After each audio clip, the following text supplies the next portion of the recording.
Hello guys, কেমন আছো সবাই? আশা করি সবাই ভালোই আছো। তো সবাইকে বলেছিলাম যেহেতু 3 ফুটের অ্যাকোরিয়ামের ভিডিও আমি নিয়ে আসবো, তা সাথে আমিও থাকবো। তা তোমাদের সাথে থাকবো বলেছিলাম যেহেতু, তো আজকে এসে গেলাম।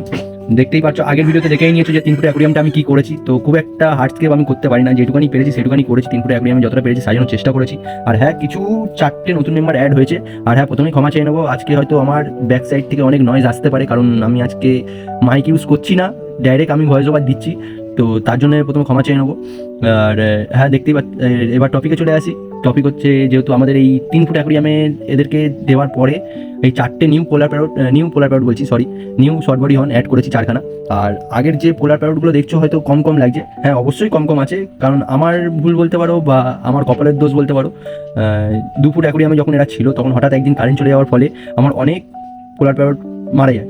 তো তাই জন্যে এদের কম লাগছে। যাই হোক, তার জন্য তাড়াহুড়ো করে 4 ফুটের অ্যাকোরিয়ামটা করার জন্য উঠে পড়ে লেগেছিলাম। তো 4 ফুটের অ্যাকোরিয়ামটা তো কমপ্লিট হয়ে গেছে, তোমরা দেখেই নিয়েছো সেই ভিডিওতে যে 4 ফুটের অ্যাকোরিয়ামটা কমপ্লিট হয়ে গেছে। তো এদেরকেও আমি বড় স্পেস দিতে পেরেছি, এদের বড় জায়গা দিতে পেরেছি, যাতে পরবর্তীকালে কোনো অসুবিধা না হয়। তো যাই হোক গাইস, এই ছিল আমার আজকের ভিডিও, এই ছিল আমার 3 ফুটের সেট আপ। তো কেমন লেগেছে অবশ্যই কমেন্ট করে জানাও, আর চ্যানেলটাকে সাবস্ক্রাইব করে দাও। আরও ভিডিও পেতে হলে বেল আইকনটাকে অল করে দাও। তো আমিও আরও নতুন নতুন ভিডিও যত আছে চেষ্টা করবো, আরও নতুন নতুন ভিডিও তোমাদের সাথে শেয়ার করার। তো আজকের জন্য ভিডিওটা এইটুখানি। তো টাটা গাইস।